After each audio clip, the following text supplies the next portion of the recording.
No empezaré con una confesión vaga, ni con un recuerdo difuso. Lo que voy a relatar ocurrió en un lugar que conocéis, pero que ya no aparece en los mapas oficiales. Se trata de la estación subterránea de cercanías que quedó clausurada tras un accidente en 1999. Yo trabajaba entonces como vigilante de seguridad nocturno, contratado para custodiar un espacio donde, en teoría, nadie debería entrar. Desde el primer minuto entendí que las normas de aquel turno no eran las de un trabajo corriente. Te pido que prestes atención. Esta narración no es entretenimiento barato, ni un pasatiempo pasajero. Es un registro real de lo que se vive cuando el sueño y la vigilia se entrecruzan en un espacio olvidado por la ciudad. Y, antes de continuar, quiero hacerte una petición personal. Suscríbete ahora mismo a este archivo de sueños y turnos imposibles. Al hacerlo, no solo apoyas que estas historias sigan saliendo a la luz, sino que aseguras tu acceso a relatos aún más intensos, reveladores y perturbadores que no encontrarás en ningún otro lugar. Historias que de verdad pueden cambiar la forma en que entiendes la noche y tu propio descanso. Aquel primer minuto lo recuerdo con una nitidez dolorosa. El eco metálico de mis pasos resonaba en el vestíbulo vacío, mientras la linterna trazaba círculos sobre las paredes cubiertas de azulejos antiguos. Olía a humedad rancia, como si el aire llevara décadas sin renovarse. Un reloj de agujas detenido marcaba las 3:17, aunque mi cronómetro de servicio aseguraba que eran las 11:52 de la noche. El desfase temporal me pareció, al principio, una simple avería. Pero pronto comprendí que aquel reloj no era un objeto abandonado, sino un recordatorio. Marcaba siempre la hora en la que algo estaba a punto de ocurrir. Mi nombre es Daniel Álvarez 38 Acos, vigilante con 12 años de experiencia en rondas nocturnas en almacenes, estaciones y museos. Estoy acostumbrado a la rutina, al silencio y a registrar incidentes menores en partes de incidencias que nadie lee. Mi formación es sencilla en control de accesos, protocolos de emergencia, primeros auxilios básicos. Nada me preparó para lo que sucedió aquella noche, salvo una costumbre adquirida de mi padre: anotar cada irregularidad en un cuaderno de tapas duras. Gracias a esas notas, hoy puedo contártelo todo con precisión. Sé que cuesta creer en reglas oníricas, pero esta es la primera que aprendí sin que nadie me la dictara. Aun cuando el reloj de la estación se detiene en las 3:17, no lo mires dos veces. Esa fue la advertencia escrita a lápiz en la primera página del cuaderno que encontré en la taquilla número 12. Un casillero oxidado que, según el inventario oficial, jamás había existido. La autoridad con la que hablo no viene de un título académico ni de un uniforme elegante. Viene de haber sobrevivido a 3 noches de servicio en ese lugar, cada una más incomprensible que la anterior. Y aunque no puedo garantizar que lo que escuches te sirva para evitar lo inevitable, al menos sabrás que no estás solo. Otros lo vivimos antes. Quiero que comprendas el ambiente desde el inicio. Las escaleras mecánicas no funcionaban, pero emitían un zumbido eléctrico intermitente, como si alguien hubiera conectado y desconectado la corriente en intervalos irregulares. El suelo, cubierto de polvo negro, guardaba huellas que no eran mías a pasos descalzos, impresiones demasiado pequeñas para un adulto y demasiado firmes para un niño. Cada vez que bajaba al andén, el aire se volvía más frío y el murmullo lejano de altavoces invisibles recitaba frases sin sentido, siempre en voz metálica, siempre en singular en tú. Vuelve a la línea. Ese tú era suficiente para que me sintiera observado. Y aquí está la segunda advertencia que puedo compartir: nunca respondas a la voz del altavoz, aunque pronuncie tu nombre. Lo descubrirás conmigo dentro de unos minutos, cuando te cuente lo que sucedió tras la primera hora de guardia. Si has llegado hasta aquí y sigues escuchando, Quiero proponerte algo, dime en los comentarios desde qué ciudad y país estás viendo este relato. No lo pregunto por curiosidad estadística. Lo hago porque necesito saber hasta dónde se extienden estas historias. ¿Quién más ha sentido que las reglas cambian de un lugar a otro? Leeré cada comentario personalmente. Tal vez reconozca tu estación, tu calle o tu hospital en alguno de los turnos que aún no he narrado. Lo que ocurrió después fue lo que transformó un trabajo rutinario en un archivo imposible de olvidar. Pero para que lo entiendas, antes debo mostrarte las normas completas de aquella estación. Y créeme, ninguna de ellas estaba escrita en un reglamento oficial de seguridad. Me llamo Daniel Álvarez, y aunque mi nombre pueda sonar común, mi vida dejó de serlo aquella semana en que acepté cubrir los turnos de un compañero enfermo. Tenía 38 años, con más de una década en el oficio de vigilante de seguridad nocturno. La mayoría de mis jornadas habían sido idénticas en rondas silenciosas, partes de incidencias con detalles triviales y cafés recalentados en termos metálicos. No buscaba emociones, buscaba rutina. Era la rutina la que me mantenía en pie, la que me permitía dormir algunas horas de día y mantener a raya una ansiedad que nunca confesé a nadie. Lo que voy a contaros, sin embargo, desbordó cualquier manual de servicio y cualquier entrenamiento previo. Mi vida, hasta entonces, estaba marcada por un error. Años atrás, cuando trabajaba en un pequeño museo provincial, fallé en mi deber. Una puerta de emergencia quedó mal cerrada tras mi ronda. Aquella misma noche, un joven entró y robó una pieza menor, una lámpara de cobre. El objeto fue recuperado días después, pero la mancha en mi expediente me acompañó desde entonces. Aprendí la lección de forma brutal: en los descuidos mínimos arrastran consecuencias duraderas. Por eso me volví obsesivo con los protocolos, con las listas de comprobación, con anotar cada paso. Esa obsesión, que muchos colegas consideraban casi ridícula, fue lo único que me permitió sobrevivir en la estación cerrada.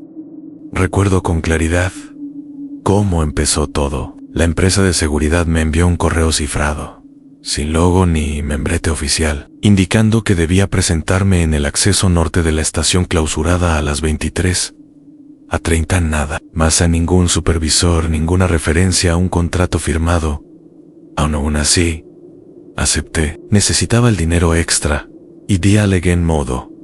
Aquel lugar me intrigaba. La estación llevaba años cerrada al público tras un accidente ferroviario que provocó varios heridos y un muerto.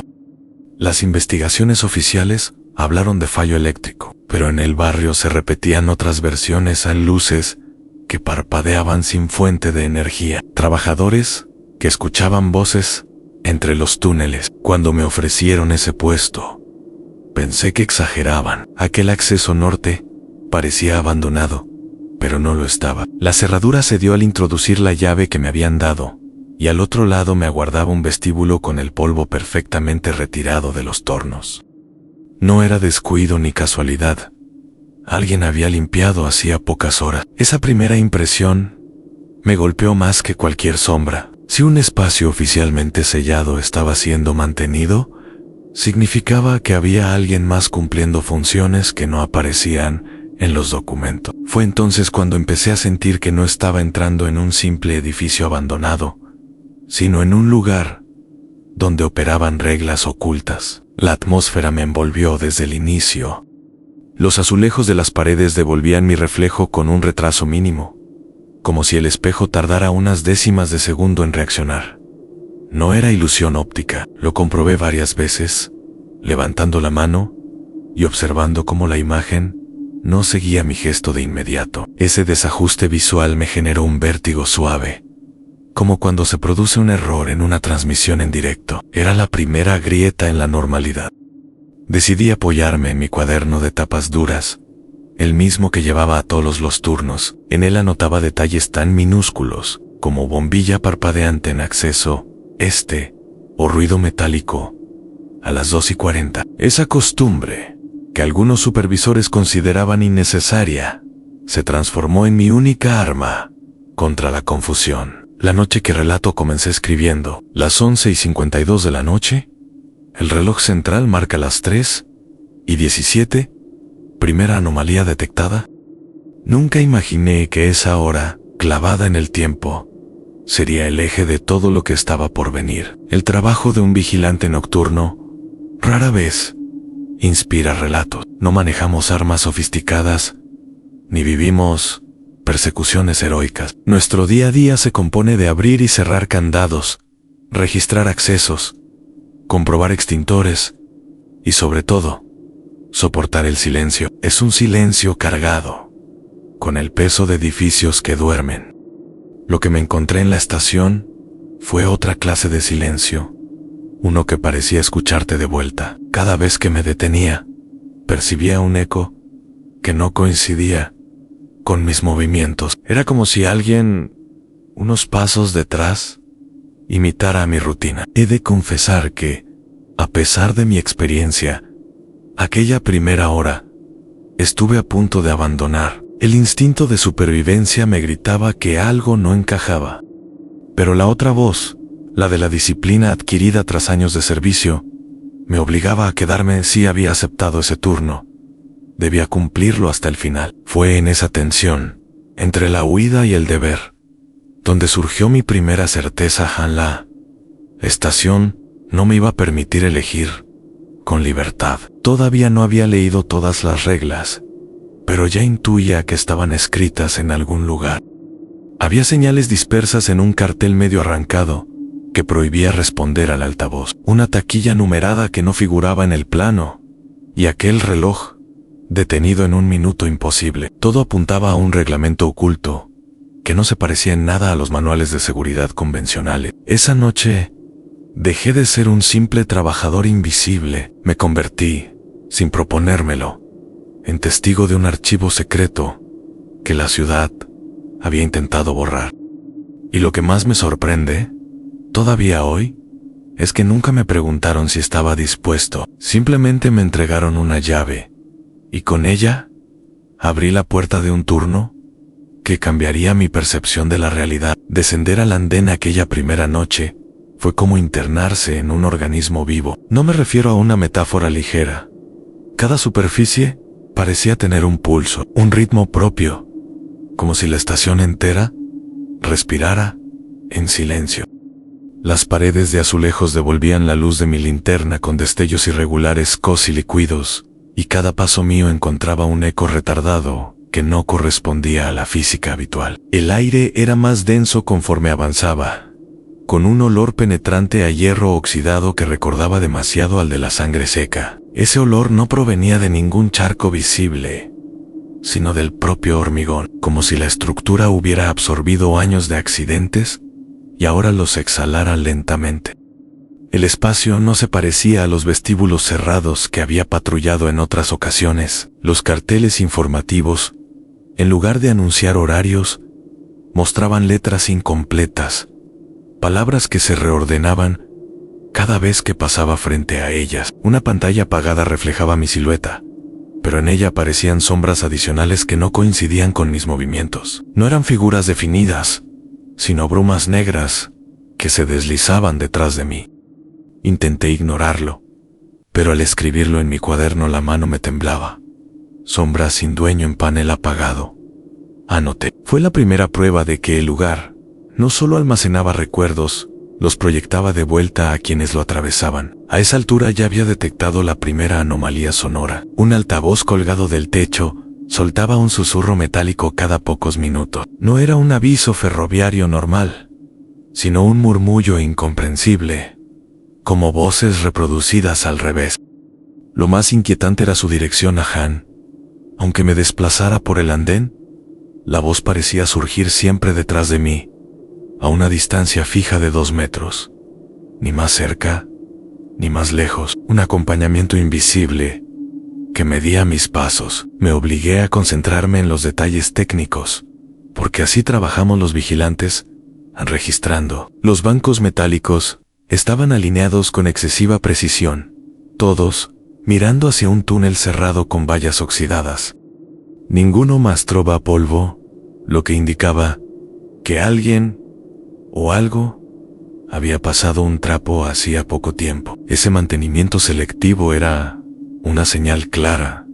No estaba solo en aquel recinto, y si no veía al responsable, significaba que se escondía a propósito. Fue en ese instante cuando percibí la primera variación en la luz. Un fluorescente parpadeó en secuencia, no con un fallo aleatorio, sino con un patrón de 3 destellos, pausa, 2 destellos a repetido. Lo reconocí de inmediato. Era el mismo ritmo que había visto en un manual antiguo de señales ferroviarias, equivalente a la orden retroceso inmediato. El hecho de que un sistema eléctrico muerto replicara ese código sin fuente de energía era una advertencia que no debía pasar por alto. Anoté en señal 332, luz autónoma. Esa fue mi segunda certeza. La estación intentaba comunicarse. La presión psicológica aumentaba con cada minuto. El aire, más frío, me obligaba a respirar entrecortado. Sentía la garganta reseca, como si hubiera estado hablando en voz alta durante horas, aunque me mantenía en silencio. La linterna comenzaba a fallar, no por falta de pilas, sino porque la oscuridad parecía absorber su haz. Podía iluminar 1 metro frente a mí, y lo que quedaba más allá permanecía inmóvil, como si la luz no pudiera viajar. Esa oscuridad densa no era ausencia, era una presencia que bloqueaba. En medio de esa atmósfera asfixiante, apareció el primer objeto tótem, sobre el suelo, junto a una máquina expendedora cubierta de polvo en Cantra. Ombilit Titiaren estaba marcado con símbolos imposibles, líneas que se entrelazaban formando una especie de circuito. Lo recogí con guantes, y al hacerlo, el altavoz emitió por primera vez una palabra clara. Ah, devuélvelo. Mi instinto fue dejarlo en el mismo lugar, pero la lógica profesional me obligó a guardarlo en un sobre de evidencias. Esa contradicción me acompañaría toda la noche. A cada paso, el lugar demostraba que no era un espacio muerto, sino un sistema cerrado que se ajustaba a mis movimientos. Comprendí que patrullar allí no consistía en vigilar pasillos vacíos, sino en sobrevivir a un protocolo secreto. Esa sensación se acentuó cuando encontré, en la pared opuesta al reloj detenido, un papel clavado con una grapa oxidada. Tenía solo una frase escrita: no respondas al eco. Al leerla, el eco de mis propios pasos se duplicó, como si una segunda versión de mí caminara con retraso de un compás. No respondí, pero el sudor frío me recorrió la espalda. Ese momento me hizo aceptar la tercera verdad de la noche. La estación no era un escenario pasivo, sino un organismo que esperaba reacción. Cada decisión mía, anotar, recoger, mirar, era devuelta en forma de respuesta, y cada respuesta parecía calibrar la intensidad de lo que vendría después. El lugar respiraba conmigo. Lo más perturbador ocurrió al final de esa primera ronda. Me senté en un banco metálico para tomar aire, y al parpadear, vi cómo las paredes se encogían 1 centímetro. Abrí los ojos de inmediato, y el andén estaba en su tamaño normal. Cerré los párpados otra vez, durante 1 segundo apenas, y esta vez las vallas del túnel habían avanzado medio metro hacia mí. No podía permitir que mi biología, un simple parpadeo, desencadenara alteraciones físicas. Así comprendí la naturaleza de la primera norma en Celestation. Mirar no era inocente. No tuve que esperar demasiado para toparme con el reglamento oculto. Lo encontré en el mismo lugar donde, en otras estaciones, se coloca el plan de evacuación contra incendios en una vitrina empotrada en la pared. Junto al acceso a los baños, el cristal estaba cubierto de polvo y parecía sellado desde hacía décadas, pero al acercar la linterna, distinguí hojas amarillentas, clavadas con chinchetas oxidadas. No eran instrucciones oficiales de seguridad ferroviaria, eran frases cortas, numeradas del 1 al 10, escritas con una caligrafía apretada, casi desesperada. La primera sensación fue que alguien había querido dejar constancia de su experiencia, antes de desaparecer. Leí las normas en voz baja para mí mismo, mientras copiaba cada línea en el cuaderno. Y aunque parecían absurdas a primera vista, comprendí al instante que formaban parte del mismo protocolo invisible que ya estaba rodeándome. Decían así en regla 1: sí, el reloj central marca las 3:17. No lo mires 2 veces. Regla 2. Nunca respondas al eco, aunque repita tu nombre. Regla 3. Si el altavoz te ordena retroceder, obedece sin preguntar. Regla 4. No cruces el andén cuando la luz parpadee en secuencia. Regla 5. Sí, ¿ves un billete en el suelo? No lo guardes. Déjalo exactamente donde está. Regla 6. Nunca te sientes 2 veces en el mismo banco durante la misma noche. Regla 7. Si escuchas pasos descalzos detrás de ti, acelera, pero no corras. Regla 8. No abras la taquilla número 12 después de medianoche. Regla 9. Si encuentras un objeto que reconoces como tuyo, no lo toques.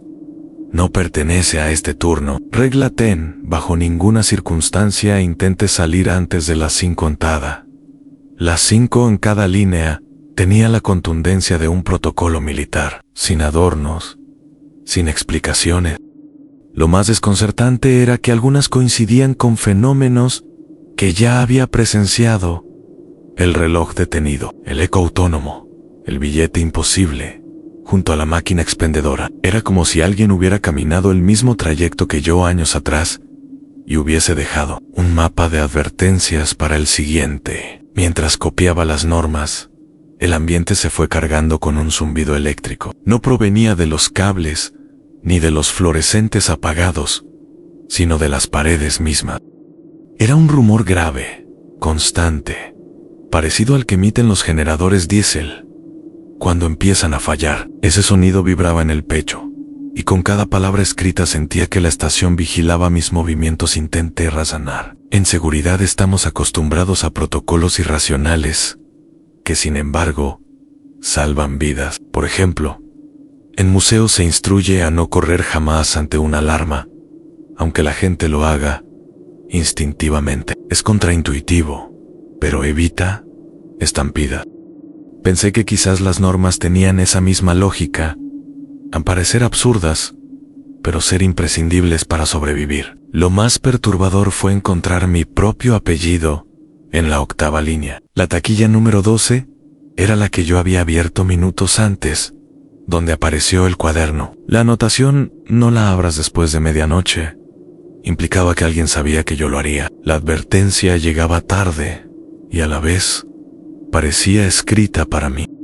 Esa coincidencia alteró mi respiración, como si hubiera cruzado una frontera invisible. Decidí obedecerlas de forma estricta a partir de ese momento. No porque creyera en fuerzas sobrenaturales, sino porque todo mi instinto profesional me decía que las consecuencias serían reales. La seguridad privada no nos entrena para fantasmas, pero sí para minimizar riesgos. Y esas 10 normas, por inverosímiles que sonaran, constituían el único manual disponible en aquel entorno.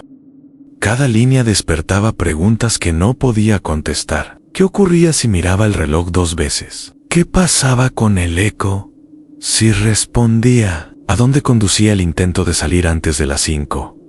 No había respuestas, solo un mandato a cumplir. Y, sin embargo, una parte de mí necesitaba ponerlas a prueba, porque los vigilantes también dudamos, también buscamos lagunas en los protocolos que nos parecen excesivos. Esa necesidad de comprobar me llevaría, más adelante, a tomar decisiones que casi me cuestan la cordura. Guardé el cuaderno en el bolsillo interior de la chaqueta y repasé mentalmente cada regla. El eco metálico de los altavoces volvió a sonar, esta vez con una claridad distinta. No eran frases invertidas, sino un número en 12. Miré de reojo hacia las taquillas y sentí un escalofrío. No hacía falta ser supersticioso para entender que alguien o algo estaba comprobando si cumplía la norma recién descubierta. En ese instante comprendí que el turno había dejado de ser un trabajo y se había transformado en una prueba. No me habían contratado para vigilar una estación, sino para acatar un reglamento oculto. Y esa revelación marcó el paso hacia un terreno del que ya no habría retorno. No tuve que esperar mucho para que una de las normas se pusiera a prueba. Avanzaba por el andén central, tomando notas cada 20 pasos, cuando escuché con claridad los pasos descalzos detrás de mí. Ahí eran suaves, húmedos, como si alguien caminara sobre baldosas mojadas. La séptima regla se me clavó en la memoria al instante en sí. ¿Escuchas pasos descalzos detrás de ti?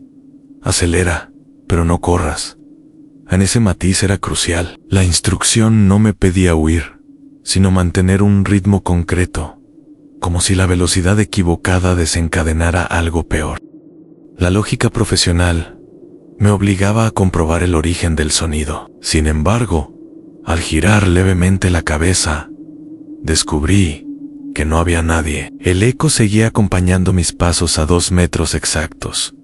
Un metrónomo humano que ajustaba su cadencia a la mía. Recordé la advertencia de no responder al eco y mantuve el silencio, apretando la linterna entre los dedos. Aceleré el paso hasta sentir el pulso en las sienes. El sonido me imitó, pero al reducir la marcha desapareció.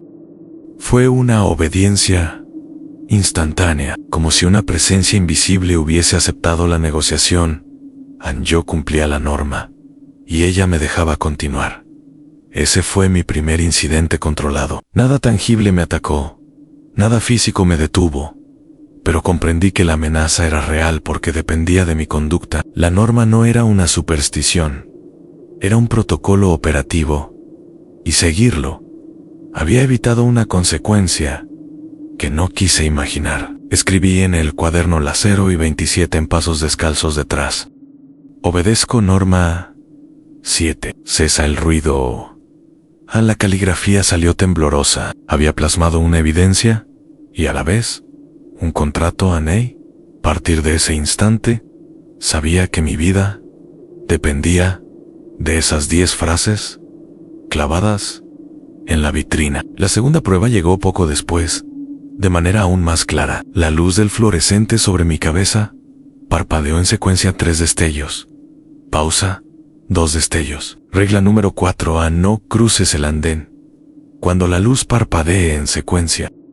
Mi itinerario incluía precisamente atravesar de un lado a otro para revisar las vallas. La norma me pedía lo contrario: esperar, detenerme, no avanzar. La contradicción con mis deberes profesionales fue inmediata. El protocolo oficial exigía rondas constantes, sin detenerse en un mismo punto durante más de 5 minutos. Allí me encontraba atrapado entre 2 mandatos: el reglamento de la empresa y el reglamento secreto de la estación. Elegí la segunda opción. Permanecí inmóvil junto al banco metálico, con el cuerpo tenso y el corazón desbocado. El parpadeo se repitió durante 1 minuto entero, como un aviso insistente. Entonces ocurrió lo que confirmó la validez de la norma anal. Otro lado del andén, donde yo debería haber cruzado, apareció una figura. No se trataba de un pasajero, ni de un trabajador. Era apenas un contorno humano de humo, sin rostro, que caminaba de un extremo a otro del espacio vacío. No parecía verme, pero ocupaba exactamente la trayectoria que yo habría seguido si hubiera ignorado la advertencia. Me quedé helado, midiendo la distancia con la mirada. El humo se disipó cuando cesó el parpadeo, como si la entidad necesitara esa señal luminosa para manifestarse. Cuando la luz volvió a la normalidad, el andén quedó vacío de nuevo. Esa visión bastó para grabar a fuego la 4ª norma en mi memoria. Apunté en el cuaderno en la 0 y 41 luz 3.2. No crush.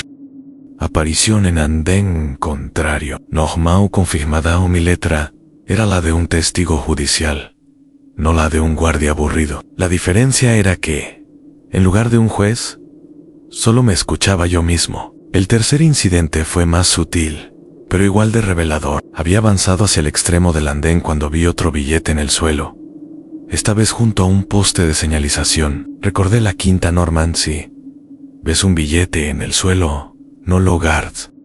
Me incliné para observarlo, y descubrí que llevaba estampada la fecha de ese mismo día, aunque la estación llevaba cerrada más de 20 años. Tenía además mi inicial, una de trazada a mano en la esquina.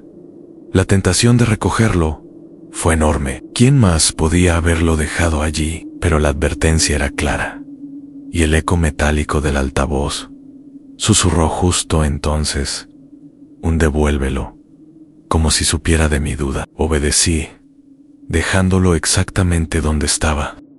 Fue esa renuncia la que selló mi compromiso con las normas. Hasta entonces, podía convencerme de que todo eran coincidencias, fallos eléctricos, illusions del consantio. Pero 3 incidentes distintos, cada uno anticipado por una regla escrita años atrás, descartaban la casualidad. Comprendí que estaba siguiendo un manual de supervivencia en tiempo real, uno redactado por alguien que ya había vivido las mismas pruebas. A partir de ahí, mi percepción cambió.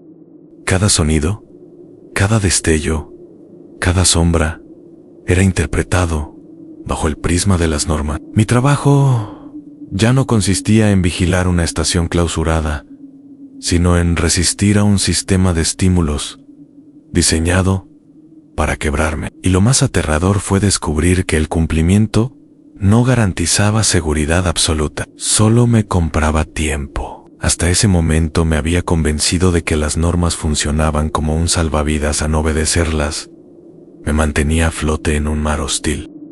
Sin embargo, al comenzar la segunda ronda de inspección, descubrí que la estación tenía la capacidad de manipular la rutina hasta convertirla en una trampa. La estabilidad que creía haber conquistado era apenas una concesión momentánea. Inicié la ronda con el mismo protocolo de siempre: en recorrido del andén, comprobación de accesos, anotación en el cuaderno de cada irregularidad. El gesto de escribir me ofrecía un consuelo artificial, como si poner palabras a lo imposible redujera su amenaza.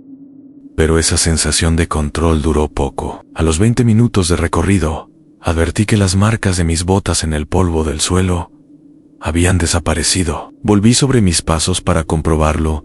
Donde antes quedaban impresiones claras, el suelo estaba liso, como recién barrido. No solo se borraban mis huellas, sino que aparecían otras, más pequeñas, en dirección contraria. La estación ya no se limitaba a devolverme ecos, empezaba a alterar los rastros físicos de mi presencia.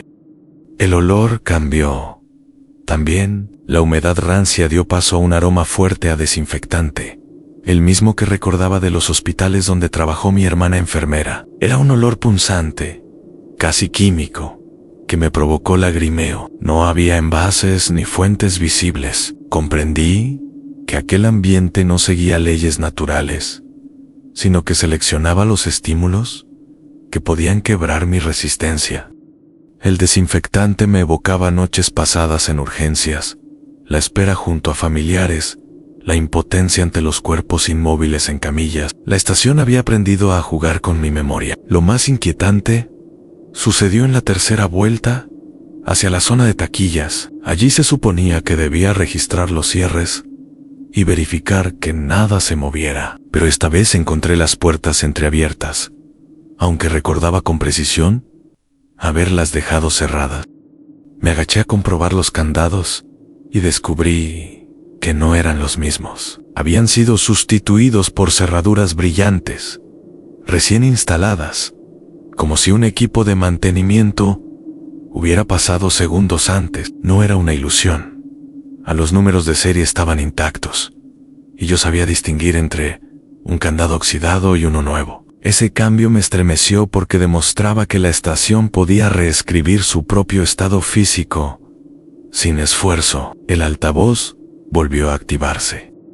Esta vez, no con murmullos invertidos, sino con una voz clara que pronunció una orden distinta. Retrocede. Recordé la tercera norma: obedecer al altavoz, sin preguntar. Me giré hacia el vestíbulo, pero un impulso irracional me retuvo. Pensé que quizá debía desafiar la instrucción, comprobar hasta qué punto la norma era absoluta. Di un paso hacia adelante, desafiando la voz metálica. El suelo vibró bajo mis pies, como si un tren invisible atravesara el túnel. Fue un aviso breve, seco, suficiente para obligarme a retroceder de inmediato.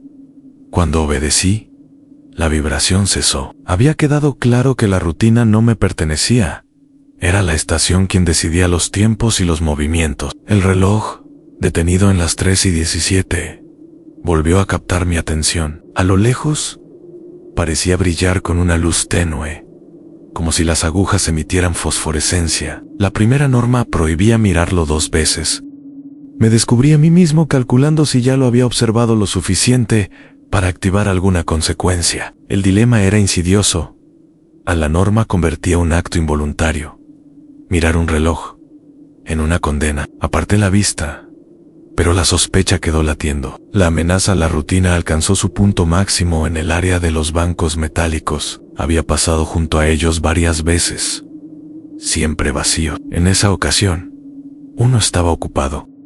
No era una figura completa, sino una sombra compacta, perfectamente delimitada, sentada con las manos sobre las rodillas. No se movía, no respiraba, pero la temperatura descendió en varios grados a mi alrededor. La sexta norma prohibía sentarse 2 veces en el mismo banco. Aquella figura ocupaba el lugar exacto donde yo me había detenido minutos antes para descansar. El banco de alguna manera había registrado mi acción y la devolvía en forma de presencia. No me acerqué más. El miedo era distinto al de las apariciones anteriores. Esta vez sentía que algo estaba repitiendo mis gestos, que la estación había comenzado a replicar mi propia existencia. Anoté en el cuaderno la 1 y 14, rutina alterada, huellas borradas, valor cambiado, candados nuevos, aparición en banco previamente usado en la lista. Parecía un parte de incidencias, pero en realidad era un catálogo de imposibles. Escribirlo no me devolvía el control, pero me recordaba que aún podía nombrar lo que veía. Nombrar era, en aquel contexto, el último acto de resistencia racional. La rutina, comprendí, era el campo de batalla real. No se trataba de monstruos que irrumpieran desde la oscuridad, sino de la lenta demolición de la normalidad. Cada detalle que antes me daba seguridad, mis huellas, mis rondas, mis registros, era arrebatado y devuelto en forma distorsionada. La estación había dejado claro que no me permitiría aferrarme a nada estable. El protocolo oficial ya no tenía valor alguno. Solo quedaban las 10 normas ocultas, y aún ellas parecían insuficientes ante un espacio capaz de reinventarse a cada minuto. La rutina ya se había fracturado en pedazos cuando apareció el primer verdadero dilema, ese en el que la obediencia a la norma chocaba con el instinto humano de ayudar. Fue cerca de la zona de los tornos de entrada, donde el suelo estaba cubierto de polvo más denso que en el resto de la estación. Me encontraba revisando el perímetro cuando escuché un sonido que no pertenecía a aquel lugar, un soloso infantil, débil, intermitente, como si un niño intentara contener el llanto. La voz provenía del pasillo lateral, que conducía a los antiguos aseos. Al apuntar con la linterna vi algo que me heló la sangre. Una figura pequeña, arrodillada contra la pared, con las manos cubriéndose la cara. Llevaba una camiseta blanca manchada de gris, el tejido tan gastado que parecía disolverse con el aire húmedo. Tenía los pies descalzos, y entonces recordé la séptima norma: si escuchas pasos descalzos detrás de ti, acelera, pero no corras. Hasta ese momento había interpretado esa instrucción como una alusión a entidades invisibles, pero allí estaba, tangible, con los pies desnudos sobre las baldosas, llorando como un niño real. La contradicción me desgarró. Si me acercaba, rompía la lógica de la norma. Si obedecía, me condenaba a ignorar una súplica humana. La linterna temblaba en mi mano mientras me debatía entre deber y compasión. El eco metálico de los altavoces permanecía en silencio, como si el propio sistema me dejara decidir. Por primera vez, esa noche sentí que las normas no eran reglas externas, sino pruebas diseñadas para medir mis límites. Me acerqué un paso, y la figura, Levantó la cabeza. No tenía rostro definido. La piel parecía borrada, como una máscara de cera derretida. Sin embargo, el sonido del llanto era nítido, humano, insoportable. Retrocedí de inmediato, consciente de que algo en mi interior se quebraba. El instinto de proteger a un menor chocaba contra la certeza de estar ante una trampa. El dilema se resolvió de forma brutal. La figura comenzó a avanzar hacia mí, arrastrando los pies descalzos, mientras el suelo vibraba con cada paso. Recordé de golpe la norma y aceleré la marcha sin correr, controlando la respiración. El eco me persiguió hasta el final del pasillo, manteniendo siempre los 2 metros de distancia. Cuando llegué al vestíbulo, el ruido cesó. Volví la linterna hacia atrás y el espacio estaba vacío. Escribí en el cuaderno con la mano temblorosa, la 1:37, en figura infantil, sin rostro. Romper la norma habría supuesto contacto directo, obediencia igual a ese supervivencia. Esa anotación me pesó como una confesión. Había elegido salvarme en lugar de ayudar, aunque no supiera si lo que había visto era humano o una proyección de la estación. El sentimiento de culpa se instaló de inmediato. Mi hermana, la enfermera, habría corrido hacia ese niño sin pensarlo. Yo, en cambio, había dado media vuelta. Era consciente de que lo racional era obedecer la norma, pero lo humano me reprochaba lo contrario. Esa grieta moral me acompañaría en todo el turno, como un recordatorio de que cada elección tenía un precio que no se medía en heridas visibles, sino en remordimiento. El dilema no terminó allí. Minutos más tarde, mientras recorría el andén de nuevo, escuché el mismo llanto proveniente del túnel clausurado. Esta vez, no vi ninguna figura, solo la oscuridad densa cerrada tras la valla metálica. El eco del sollozo se repetía con una cadencia exacta, como un metrónomo emocional. Era evidente que la estación había registrado mi flaqueza y la estaba explotando. Comprendí que no solo ponía a prueba mi resistencia física, sino también mi ética. Me quedé paralizado frente a la valla, sintiendo que cualquier movimiento podía interpretarse como una elección irreversible. En ese instante, el reloj detenido en las 3:17 brilló con más intensidad, proyectando un reflejo verde sobre las baldosas. Era como si el propio tiempo me recordara que mis decisiones estaban siendo medidas, registradas, en un archivo invisible.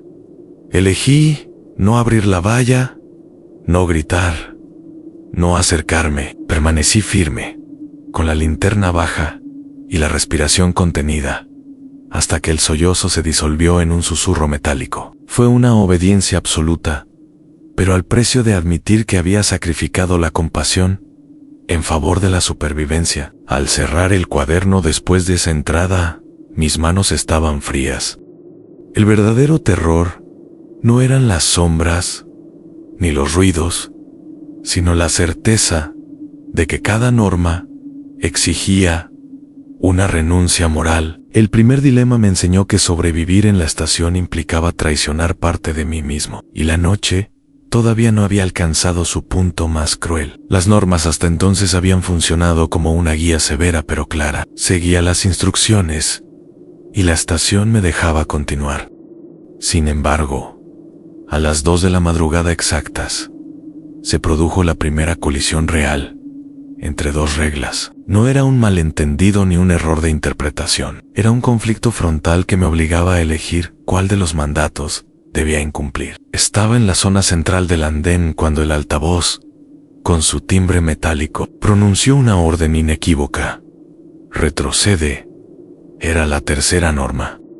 Había aprendido a obedecerla al instante, porque la vez anterior la vibración del suelo me había dejado claro que desobedecer podía ser mortal. Me giré para dar el primer paso hacia atrás cuando, al otro lado del espacio, el fluorescente comenzó a parpadear en la secuencia 3-2 a la cuarta norma. No cruces el andén cuando la luz parpadee en secuencia. La contradicción era perfecta. Obedecer al altavoz implicaba retroceder hacia el punto donde el parpadeo me prohibía avanzar.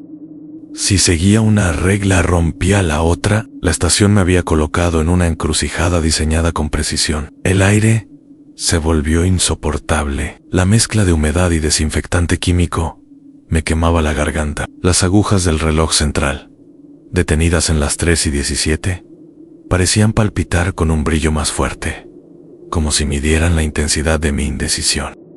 El cuaderno en mi bolsillo pesaba 1 tonelada. ¿De qué servía registrar normas si podían colisionar de esta manera? Decidí probar un método que había aprendido en mis primeros años de vigilante cuando enfrentaba alarmas contradictorias en los sistemas eléctricos, a buscar la instrucción más inmediata. En aquel caso, la voz metálica del altavoz había llegado primero. Di un paso atrás obedeciendo la orden, aún sabiendo que la luz me estaba advirtiendo lo contrario. El resultado fue devastador.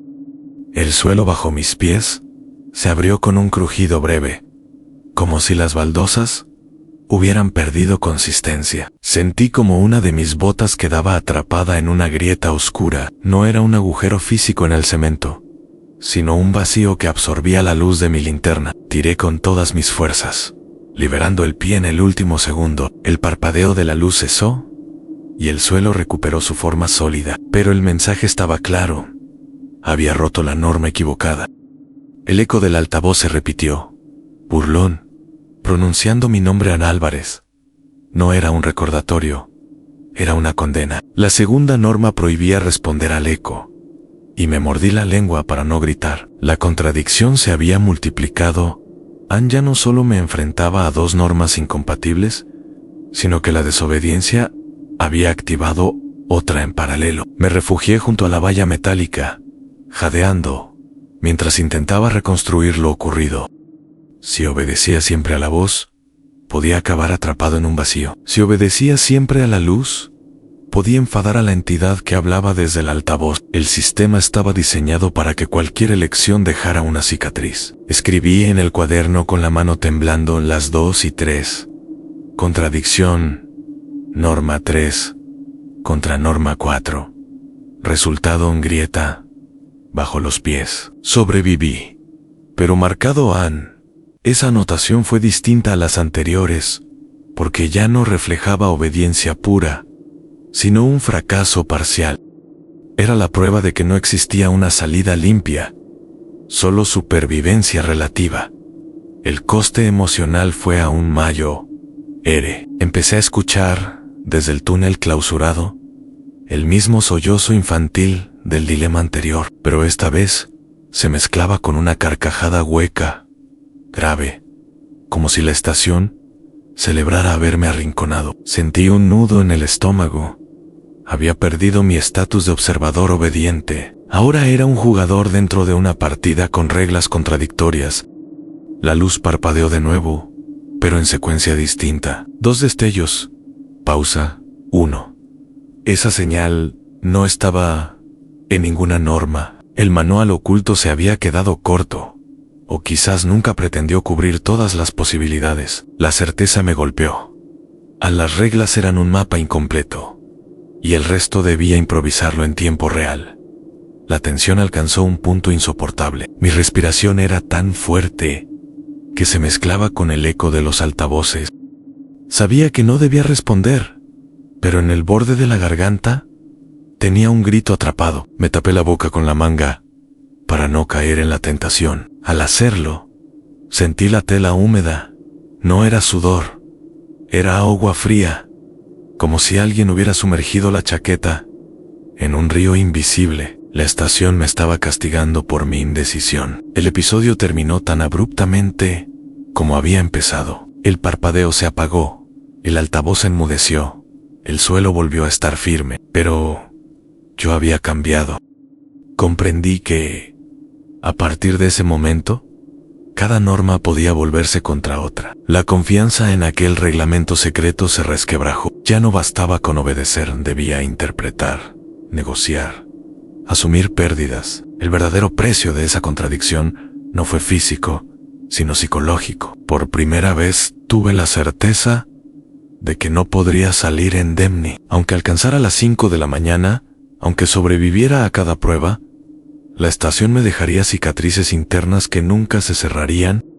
La contradicción entre las normas me había dejado exhausto, con la sensación de que mi obediencia ya no garantizaba nada. Apenas tuve tiempo de recuperarme, cuando la estación desató una segunda ola de amenazas, más intensas, más personales. Era como si hubiera esperado a que yo mostrara fisuras para multiplicar la presión. El primer signo llegó desde el propio cuaderno.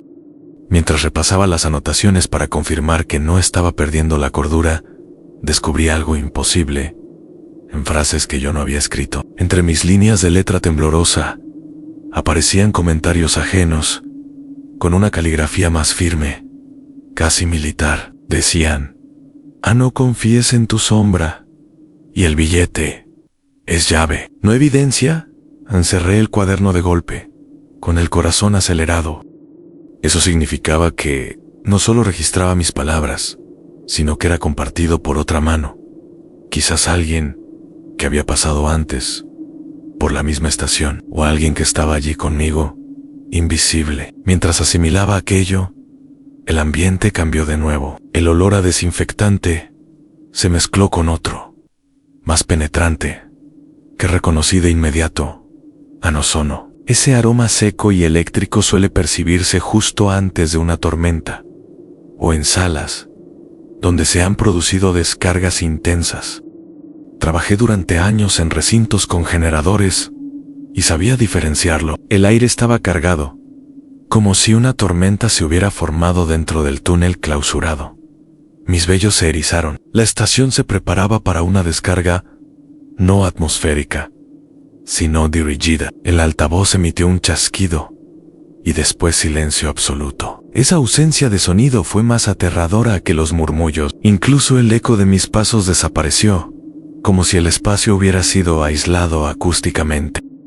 El silencio pesaba tanto que sentía presión en los oídos, un vacío que me recordaba a las cámaras de pruebas de sonido que vi en un documental de la NASA. La estación no estaba mostrando fenómenos aleatorios, él estaba manipulando el entorno con precisión quirúrgica. Fue entonces cuando aparecieron las marcas en las paredes, líneas negras, como chisaos quemadaos, que se extendían desde el suelo hasta el techo. Al principio creí que eran restos de humo poro se movían. Sí, se movían.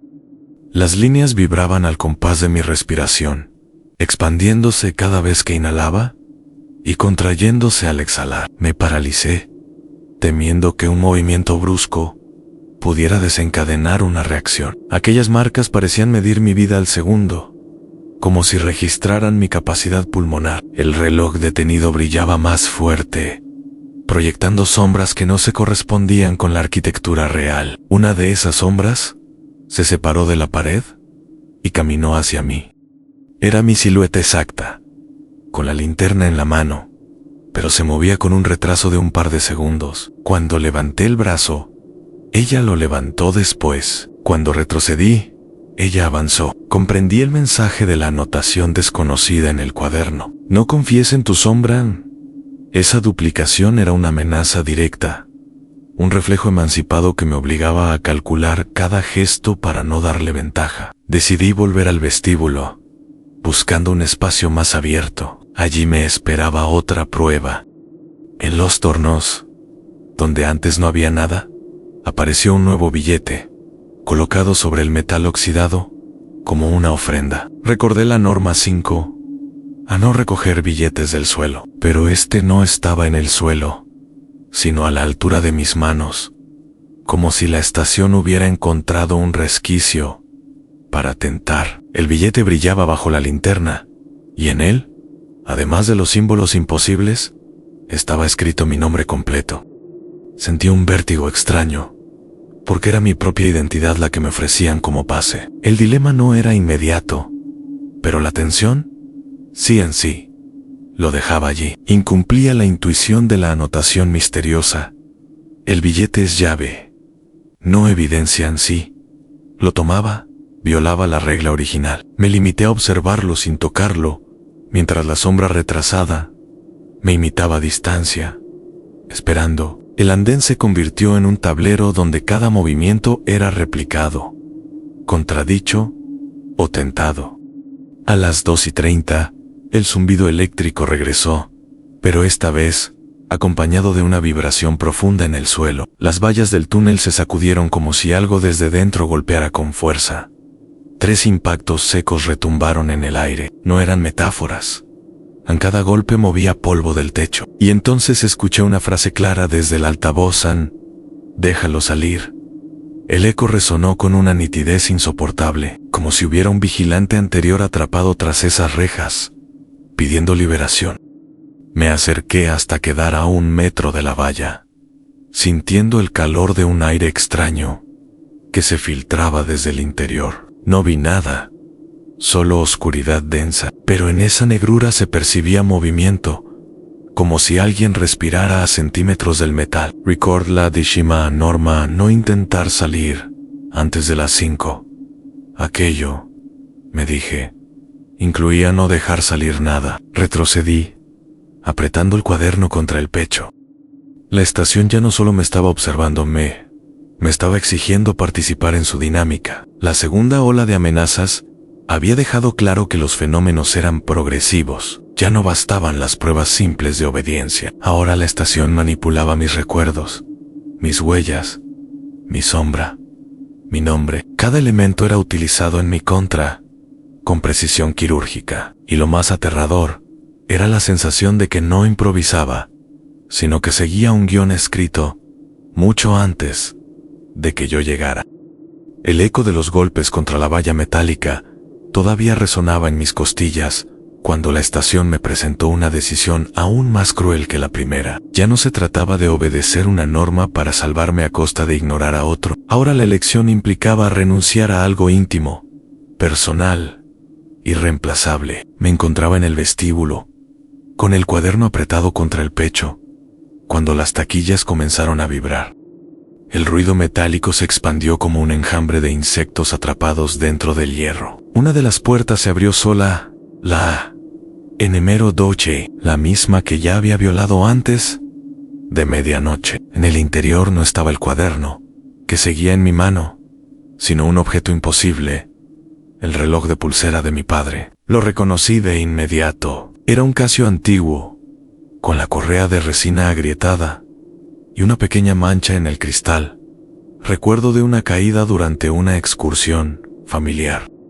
Mi padre lo había perdido años antes, en circunstancias nunca aclaradas. Que apareciera allí, intacto, en el interior de una taquilla prohibida, era una provocación directa. Y la norma 9 resonó en mi mente como un martillo en sí. Encuentras un objeto que reconoces como tuyo, no lo toques. No pertenece a este turno. El dilema era insoportable. Aquel reloj no era un simple accesorio, era la última conexión física con mi padre, fallecido cuando yo apenas había iniciado este oficio. Muchas noches de ronda me había acompañado el recuerdo de su voz, recordándome la importancia de no cometer descuidos. Allí, en medio de la estación imposible, tenía la oportunidad de recuperarlo, pero hacerlo significaba romper una norma explícita, una de las más tajantes. Me acerqué lentamente, sintiendo que el aire se espesaba alrededor de la taquilla abierta. Cada paso aumentaba la vibración del suelo, como si la estación misma intentara advertirme. Extendí la mano y justo en ese instante, el altavoz estalló en un chasquido. Una voz grave pronunció con claridad: «En el Ich». No era ya una instrucción velada, era un mandato absoluto. La tensión me obligó a calcular las consecuencias. Si obedecía a la norma y no tocaba el reloj, debía soportar la tortura de dejarlo allí, intacto, sabiendo que podría perderlo para siempre. Si lo tomaba, ponía en riesgo mi supervivencia inmediata, pero recuperaba una parte de mi historia personal. El precio no era solo físico. Se trataba de decidir si la memoria de mi padre era más importante que mi permanencia en esa realidad. La estación añadió presión. El reloj comenzó a marcar una hora distinta. Las 4:45. Esa cifra no era inocente. La 10ª norma prohibía salir antes de las 5. Si aceptaba el reloj, parecía ofrecerme una vía de escape prematura, tentadora y mortal. Me sentí atrapado entre dos promesas contradictorias: a la supervivencia, siguiendo el reglamento, o la salvación aparente, en manos de un recuerdo. Cerré los ojos unos segundos, intentando razonar. Recordé la primera contradicción entre las normas, cuando cualquier decisión acarreaba un castigo. Sabía que, eligiera lo que eligiera, pagaría un precio. Abrí los ojos, miré el objeto y decidí no tocarlo. La renuncia me desgarró por dentro. Era como abandonar a mi padre una segunda vez, aceptar que su memoria no podía salvarme en ese lugar. Al apartar la mano, el reloj desapareció con un chasquido, como si nunca hubiera estado allí. La taquilla se cerró de golpe, y el eco metálico me hizo retroceder. Sentí un vacío físico en el estómago, un hueco que ninguna regla podía llenar. Había elegido sobrevivir, pero a costa de perder un vínculo que me definía. Escribí en el cuaderno con letra rígida las 2:58 en taquilla, 12 abierta. Objeto personal: renuncio a norma cumplida. Pérdida irreparable. En esa última frase era la más honesta. La estación me había arrancado algo sin tocarme. El dilema había sido una prueba emocional, un mecanismo para medir hasta dónde podía sacrificar mi identidad en nombre de la supervivencia. El castigo llegó de otra forma. Desde ese momento, cada reflejo que encontraba en los azulejos ya no mostraba mi rostro completo. Faltaba siempre un detalle, a veces la boca, otras la mirada. Era como si la estación estuviera borrando mi identidad poco a poco, cobrándose el precio de la renuncia. Comprendí que dejar el reloj había sido obedecer. Sí, pero no quedaba exento de consecuencia. El segundo dilema me enseñó que en ese lugar no existían decisiones puras. Todo costaban todo.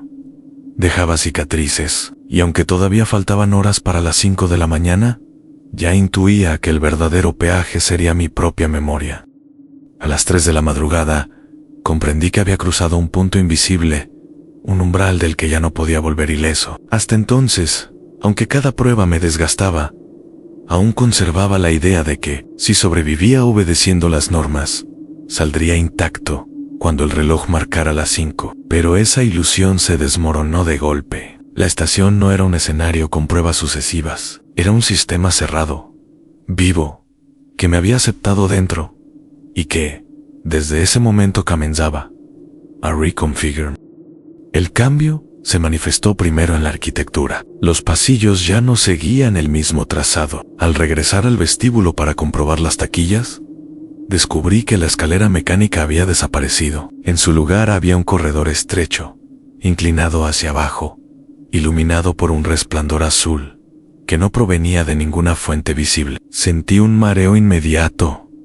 El mapa mental que había construido durante horas se deshacía como arena en las manos. Ese era el verdadero umbral. La estación ya no respetaba su propio plano. Avancé con cautela, tomando notas compulsivas en el cuaderno, aunque sabía que aquellas líneas no servirían de nada si el espacio cambiaba a voluntad. El corredor azul me condujo a un lugar que no existía en los planos originales, una sala amplia, con el techo tan bajo que casi rozaba mi cabeza. En las paredes había relojes colgados, docenas de ellos, todos detenidos en la misma hora. Imposible. A las 3:17. Sus agujas se movían de forma errática, avanzando y retrocediendo sin sentido, como si imitaran el tic-tac de un corazón irregular. El sonido combinado era insoportable, una sinfonía de segundos desajustados que martilleaba mis oídos. Recordé la primera norma: no mirar el reloj 2 veces, pero allí había decenas, todos reclamando atención. Cerré los ojos, intentando mantenerme firme. El eco de los altavoces regresó, pronunciando una frase que Melón, ya lo miraste. No era advertencia, era veredicto. La estación me estaba diciendo que, aunque hubiera obedecido en apariencia, ya había incumplido en lo profundo. El aire se volvió más pesado, cargado de ozono y polvo. Mi linterna comenzó a fallar, proyectando haces débiles que apenas iluminaban 1 metro a mi alrededor. Fue entonces cuando vi mi reflejo en uno de los cristales de los relojes. No era yo. Era una versión más envejecida, con el rostro demacrado y la mirada vacía. Ese reflejo movía los labios, aunque yo permanecía en silencio. Me acerqué un poco, incapaz de resistir la curiosidad, y distinguí la palabra que repetían: quédate, Ann. Retrocedí con violencia, chocando contra la pared opuesta. El contacto me reveló otra anomalía. El muro estaba tibio, como si respirara. La estación me estaba envolviendo en su propio organismo, y comprendí que ya no bastaba con sobrevivir físicamente. La amenaza real era que acabara quedándome atrapado, como parte de su memoria, como aquel reflejo envejecido que intentaba convencerme de rendirme. Me obligué a regresar hacia el andén. El corredor azul había cambiado de nuevo. Ahora desembocaba en el túnel clausurado, el mismo donde los golpes habían retumbado horas antes. La valla metálica seguía allí, pero estaba torcida, como si hubiera sido forzada desde dentro. La tentación de abrirla volvió a atravesarme, acompañada de un susurro. No eres el primero en ese mensaje, proveniente de ninguna parte, y de todas a la vez. Me dejó helado. La estación insinuaba que otros habían llegado hasta ese punto, y que yo estaba siguiendo un guión preestablecido. Apoyé la frente contra el frío metal de la valla, luchando contra el vértigo. La contradicción anterior entre normas me había enseñado que cualquier elección implicaba pérdida. Ahora entendía que la mayor pérdida sería mi propia voluntad. Ya no podía confiar en mi percepción ni en mis recuerdos. El umbral del no retorno no era una puerta visible, era el momento en que tu identidad comienza a disolverse en la lógica del lugar. Escribí en el cuaderno con letra frenética las 3:22 en arquitectura modificada. Sala de relojes en reflejo envejecido, Umbral cruzada, salida imposible. Esa anotación me dolió como una sentencia. Sabía que, aunque alcanzara la hora señalada, nunca volvería a ser el mismo. La estación había empezado a reescribir mi biografía. Regresé al andén, buscando una rutina que ya no existía. Los bancos metálicos habían cambiado de lugar. Uno estaba ahora en medio de la vía, perfectamente alineado bajo la luz del fluorescente. Sobre él descansaba un nuevo billete. No me acerqué. Ya no necesitaba comprobar nada. Había entendido que el juego no consistía en sobrevivir a pruebas aisladas, sino en resistir a la tentación constante de perderme en sus reglas. El silencio volvió, denso, absoluto, pero esta vez no me alivió. Era el silencio de un depredador que aguarda tras haber marcado a su presa. Sabía que la segunda mitad de la noche sería aún más cruel. Ya había cruzado el umbral. Lo que venía después no sería supervivencia, sería negociación con algo que me superaba por completo. A las 3:40, el aire de la estación adquirió un espesor distinto, casi sólido. No era simple humedad, ni el ozono eléctrico de antes. Era como entrar en una biblioteca cerrada durante décadas, con un olor a papel viejo y cuero agrietado, que no pertenecía a ese lugar subterráneo. Esa atmósfera trajo consigo una certeza. Alguien había redactado las normas, alguien con conocimiento preciso de cada anomalía, y esa mano invisible, hasta ahora oculta, estaba a punto de revelarse. Lo confirmé al abrir el cuaderno para anotar lo ocurrido en la sala de relojes. Allí, entre mis frases desordenadas, apareció un texto nuevo, en caligrafía recta, distinto a todo lo mío. Decía: no escribes solo, somos archivo Anne. Quedé mirando esa línea como si fuese un espejo roto. Hasta ese instante había creído que mi cuaderno era mi refugio íntimo, la única prueba de mi experiencia. Ahora se transformaba en un canal de comunicación con algo que me observaba desde fuera. Oh, Desd. Los relojes de la sala comenzaron a sonar al unísono. No avanzaban en segundos, sino en golpes secos, como si alguien pasara páginas de un libro gigante. Cada tic resonaba en mi pecho, y al ritmo de esos sonidos, el altavoz pronunció frases claras por primera vez. Turno 27. Informing completo. Continúa registro. No hablaba un guardia genérico, me hablaba a mí, El número me perturbó más que cualquier sombra. ¿27? ¿Significaba que otros 26 habían estado antes en mi lugar? ¿O que yo mismo había repetido el turno en un ciclo imposible? La idea de un archivo oculto fue tomando forma. La estación no era un lugar abandonado, era un centro de registro, una especie de archivo vivo, donde cada vigilante se convertía en escribiente de experiencias límite. El objetivo no era proteger instalaciones, ni evitar intrusos, sino producir un catálogo interminable de pruebas, dilemas, contradicciones. Cada guardia, al obedecer o fallar, aportaba su parte al archivo. Ese descubrimiento me sacudió porque explicaba por qué el cuaderno añadía frases que yo no había escrito. No eran intrusiones anónimas, sino anotaciones de otros vigilantes anteriores. El cuaderno era compartido, un testimonio acumulativo que viajaba de turno en turno. Me pregunté entonces si mi propio nombre y mis propias decisiones quedarían grabadas para el siguiente, condenado a enfrentar lo mismo. El altavoz repitió turno 27 informa. Lo hizo en un tono casi burocrático, sin emociones, y comprendí que mi vida se había reducido a un expediente. No era Daniel Álvarez, vigilante con historia y recuerdos. Era el testigo de un protocolo que alguien necesitaba conservar. El cambio se intensificó cuando las paredes comenzaron a cubrirse de frases escritas en tiza blanca. Aparecían solas, letra tras letra, como dictadas por manos invisibles. Reconocí fragmentos de las normas que ya había leído, pero también instrucciones nuevas. Nunca mires detrás de los relojes, no respondas a la pregunta sobre el número. Si alcanzas el final, escribe otro comienzo en la estación. No solo recopilaba experiencias, también las editaba. La sensación de pertenecer a una cadena más larga que mi propia vida me golpeó con fuerza. Pensé en mi padre, en el reloj de pulsera que me habían mostrado en la taquilla. ¿Y si él también había sido parte de este archivo? ¿Y si aquel objeto no era una trampa, sino una huella de su paso por aquí? La lógica encajaba de manera dolorosa. En cada vigilante dejaba algo suyo en las taquillas, un fragmento de identidad, para que el siguiente comprendiera que no estaba solo. Tip: la sombra retrasada que me acompañaba desde el episodio anterior se situó frente a mí. Ann ya no imitaba mis gestos, me los anticipaba.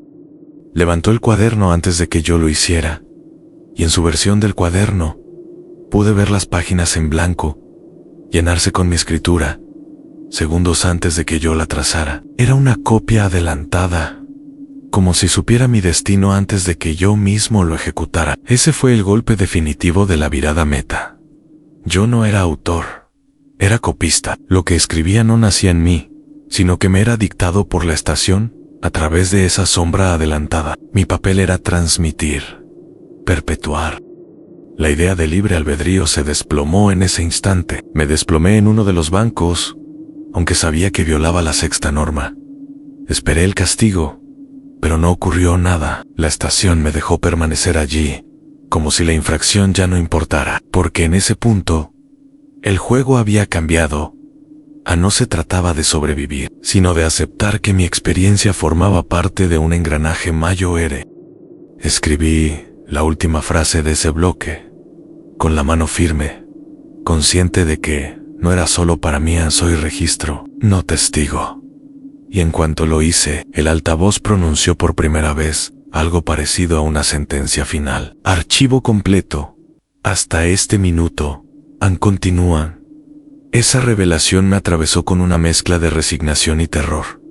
La estación no buscaba matarme, buscaba conservarme, y ya no había retorno posible. El descubrimiento de que yo era solo un engranaje en un archivo vivo no me concedió alivio, sino una opresión insoportable. La estación, hasta entonces implacable, pero discreta, se transformó en un organismo furioso, como si al reconocer la virada meta hubiera activado la fase final del turno. Todo el entorno se desmoronó en una tormenta de estímulos que golpeaban sin tregua. El primer ataque fue sonoro. Los altavoces estallaron en un coro ensordecedor de voces, todas pronunciando mi nombre al unísono. Álvarez. Repetían, con timbres distintos, como si fueran múltiples versiones de mí mismo, hablando desde pasados alternativos. Algunas voces eran juveniles, otras gastadas por la edad, y todas superpuestas componían un rugido humano que me perforaba el cráneo.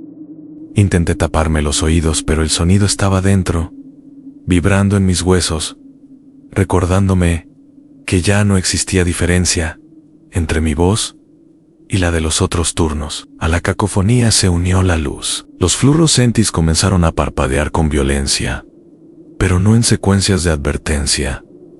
Cada destello liberaba imágenes suspendidas en el aire, escenas fragmentadas de otros vigilantes, hombres y mujeres, caminando por los mismos pasillos, enfrentando las mismas normas.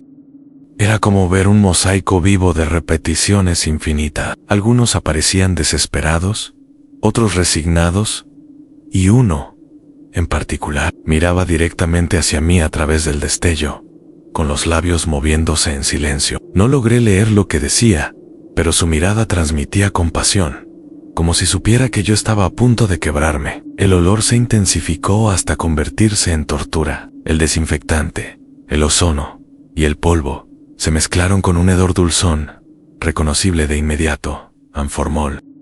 Ese olor solo lo había percibido en la morgue del hospital donde llevaron a mi padre. Era un olor de conservación, de cuerpos detenidos en un estado artificial entre la vida y la desaparición. Comprendí el mensaje.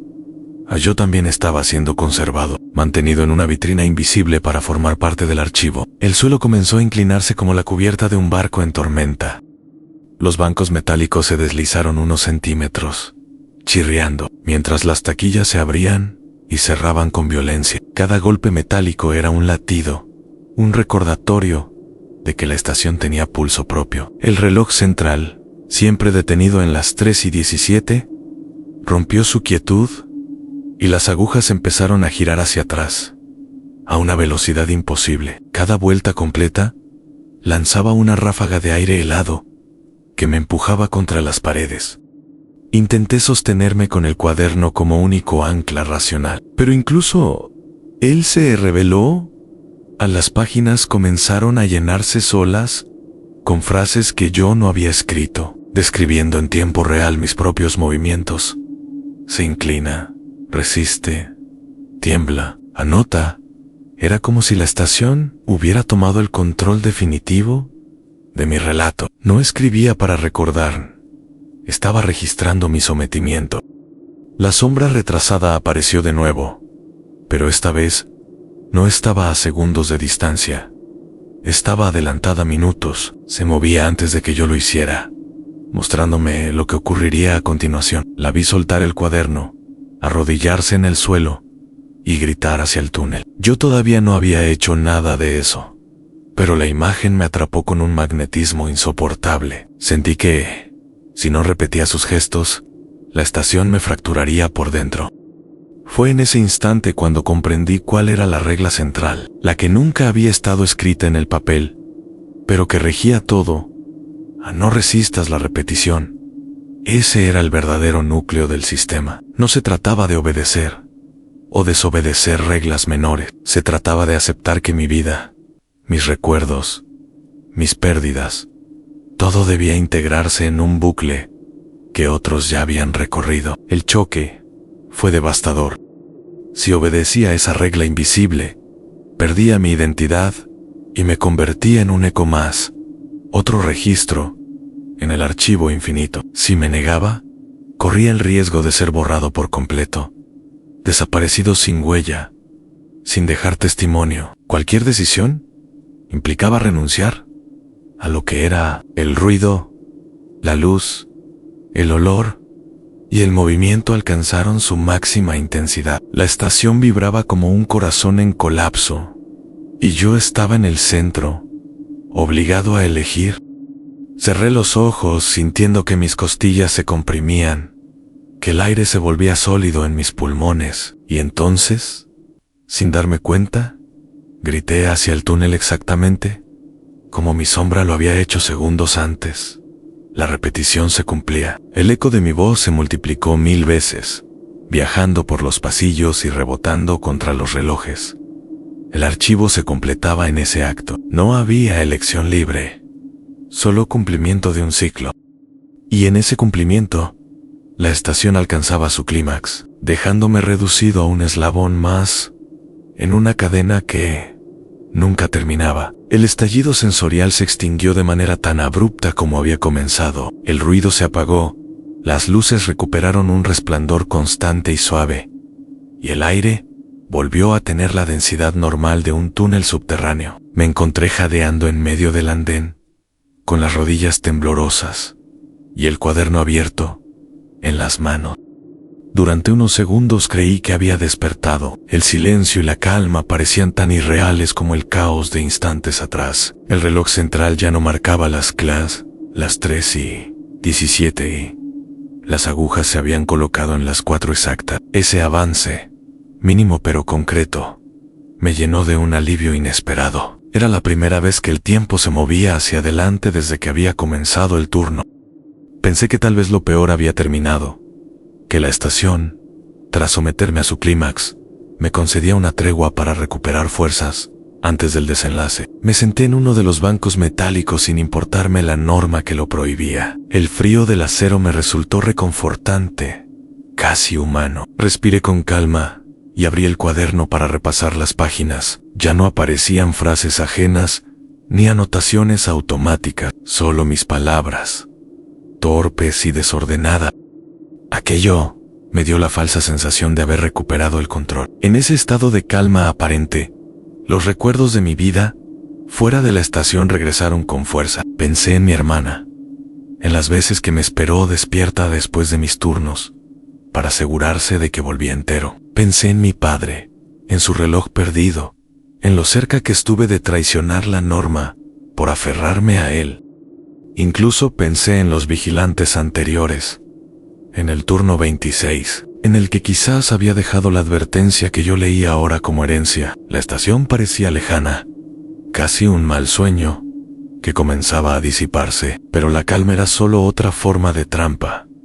Lo comprendí cuando miré hacia las taquillas. Todas estaban cerradas, excepto la número 12. Otra vez aún su puerta permanecía entreabierta, pero esta vez no contenía objetos ni relojes. Desde dentro emergía un resplandor tenue, amarillo, semejante al de una bombilla incandescente. Me acerqué con cautela, convencido de que el resplandor no podía ser peor que las sombras que había enfrentado antes. En el interior encontré algo inesperado. En un espejo no reflejaba la taquilla ni el pasillo, sino una imagen distinta. Allí estaba yo, sentado en la sala de descanso de la superficie, con la chaqueta doblada en el respaldo de la silla y un café humeante sobre la mesa. El reflejo mostraba la escena que siempre había esperado en el fin del turno, la salida hacia el amanecer. Mis manos temblaron al reconocer ese deseo tan íntimo. El espejo ofrecía una resolución perfecta a sobrevivir, regresar, continuar con mi vida. Pero era demasiado perfecto. El reflejo tenía un defecto casi imperceptible. El reloj de pulsera de mi padre brillaba en mi muñeca. Ese detalle traicionaba la ilusión. Yo no lo había tomado de la taquilla, lo había rechazado. Si en el reflejo lo portaba, significaba que aquella imagen no era el futuro, sino un señuelo. La estación intentaba convencerme de que ya había terminado, cuando en realidad solo me estaba empujando hacia una aceptación falsa. Retrocedí con un escalofrío. El espejo desapareció al cerrar la taquilla de golpe. El resplandor se apagó, y con él, la calma se tornó sospechosa. Miré el reloj central, seguía marcando las 4 exactas, sin moverse. Comprendí que la tregua no era avance real del tiempo, sino una pausa calculada. La estación me había ofrecido una resolución aparente para probar si yo mismo bajaría la guardia. Me dejé caer en el suelo, agotado. El silencio seguía siendo absoluto, y esa quietud era peor que cualquier ruido. Sentía que me encontraba dentro de un pulmón gigante que contenía el aliento, esperando el momento exacto para exhalar con violencia. La falsa calma era apenas la antesala de la tormenta final. Anoté en el cuaderno con letras grandes, como si quisiera gritar sobre el papel: no creer en la calma, no confiar en los espejos, no aceptar la resolución aparente. Esa anotación era tanto un recordatorio para mí como un mensaje para quien viniera después, porque sabía que el archivo seguiría, que cada turno necesitaba advertencias frescas. Me, Pius D. Pie. Guardé el cuaderno en el bolsillo interior de la chaqueta y fijé la vista en el reloj central. El tiempo seguía detenido en las 4 en punto, y en ese estancamiento comprendí que aún faltaba el tramo más peligroso, la hora faina, el desenlace que definiría si yo quedaría atrapado como reflejo, como eco, o si alcanzaría la superficie con la memoria intacta. La resolución aparente había cumplido su función. Me había mostrado lo que deseaba con más fuerza al ir, y al mismo tiempo me había demostrado que, para lograrlo, tendría que enfrentar la mentira más elaborada de la estación. A las 4:41 la calma seguía pareciendo una tregua auténtica, pero el reloj inmóvil en las 4 me recordó que la estación no concede regalos, solo aplazamientos. Caminé el andén midiendo la respiración, con el cuaderno en la mano como si fuese un documento de identidad. El altavoz volvió con su timbre burocrático: turno 27 Siegi, Gigegistru. No era una orden de salida, era el anuncio de que la fase final tendría lugar sin atajos, sin espejos benevolentes, ni relojes compasivos. Quise comprobar la hora de nuevo y, en ese impulso, comprendí por qué la primera norma existía: no miras 2 veces a las 3:17, porque cada segunda mirada es una ofrenda de atención. El archivo vive de atención. La cifra no marca un minuto cualquiera. Es la marca de calibración del sistema, el gesto con el que la estación confirma que sigues dentro. Los bucles abiertos a lo largo de la noche regresaron con una precisión quirúrgica, como piezas que volviesen a su encaje final. Del túnel clausurado llegó un solo golpe, no 3 esta vez, la réplica exacta de mi grito durante el clímax: déjalo salir. Había pedido antes la voz. Ahora entendí el sentido.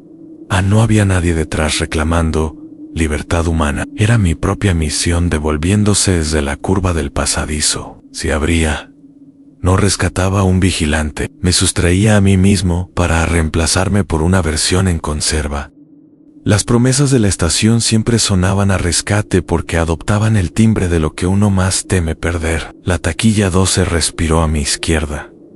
Un soplo tibio detrás del hierro. No contenía ya el reloj de mi padre, ni la tentación del espejo. Guardaba silencio. Al comprender su función, el silencio fue más revelador que cualquier imagen a la 12.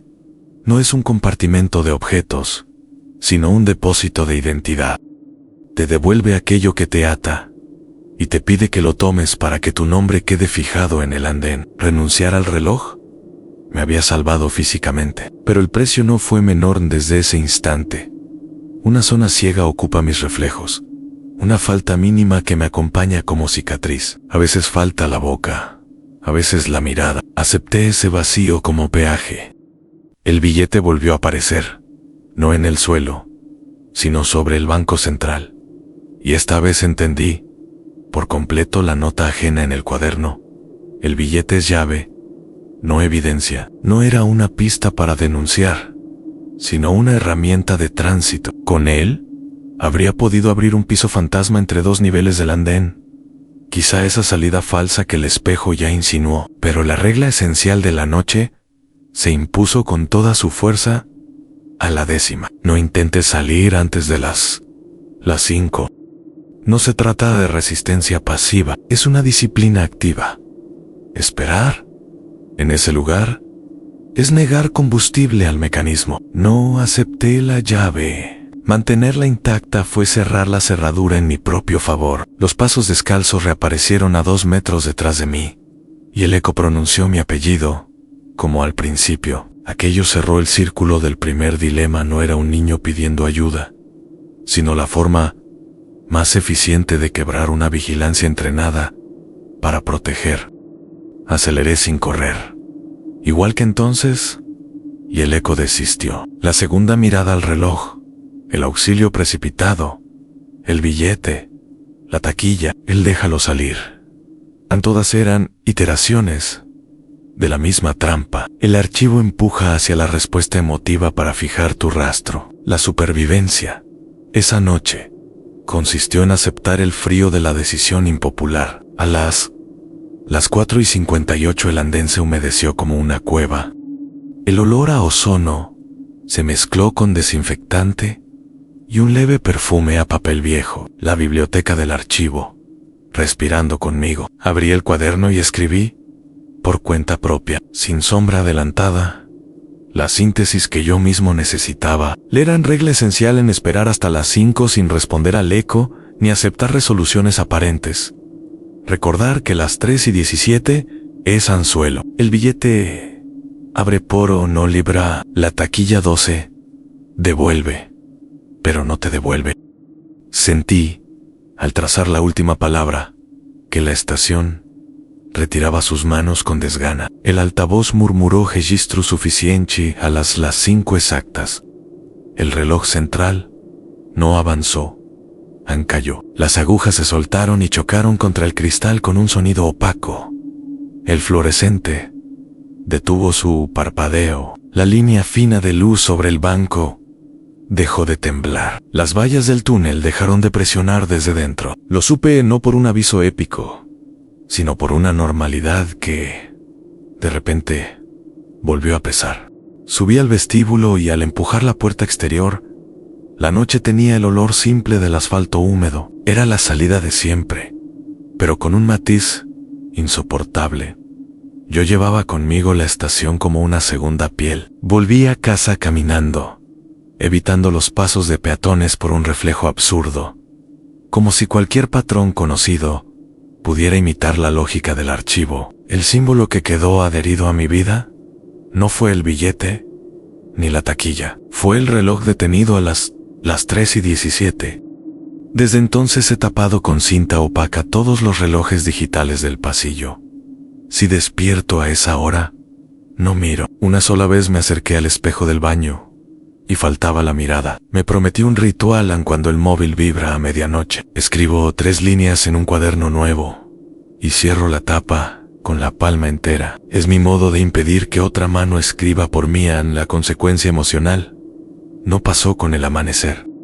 Sigo de guardia en la vigilia diurna, oídos atentos al rumor metálico de un altavoz de supermercado, ojos fijados en las luces de emergencia que parpadean en secuencia. El archivo no pretende quitarte la vida, pretende que vivas mirando de reojo. El precio de no haber tomado el billete y de no abrir la valla es este insomnio lúcido, esta necesidad de comprobar que el eco que pronuncia mi apellido pertenece a un pasillo real y no a un túnel suspendido. Si has llegado hasta aquí, conoces el tipo de material que resguardamos: Gelatus Garau, Ves Contados, análisis de supervivencia y lecturas serias sobre sueño y pesadillas que no encontrarás en sitios pensados para el susto fácil. Estamos cerca de una meta importante para este archivo, y tu apoyo es decisivo para que episodios inéditos sigan llegando con el mismo rigor. Si esta historia te ha dado algo, una norma útil, una forma nueva de escuchar la noche, te invito a quedarte con nosotros y suscribirte para acceder a los próximos informes. No busco enemeros, busco compañeros de vigilia. He vuelto varias veces a la superficie de esa estación, pero no he cruzado de nuevo la verja. Aún así, a veces, cuando los ascensores de mi edificio se detienen un segundo sin marcar piso, siento el aire más frío y oigo, muy lejos, un Álvarez dicho sin prisa. Entonces me quedo quieto, de yo que pasé, y sigo escribiendo en silencio, porque la noche me enseñó algo que no olvidaré. Hay lugares que no nos persiguen para atraparnos, sino para que no dejemos de mirarlos, y algunos relojes, incluso parados, siguen contando dentro de nosotros.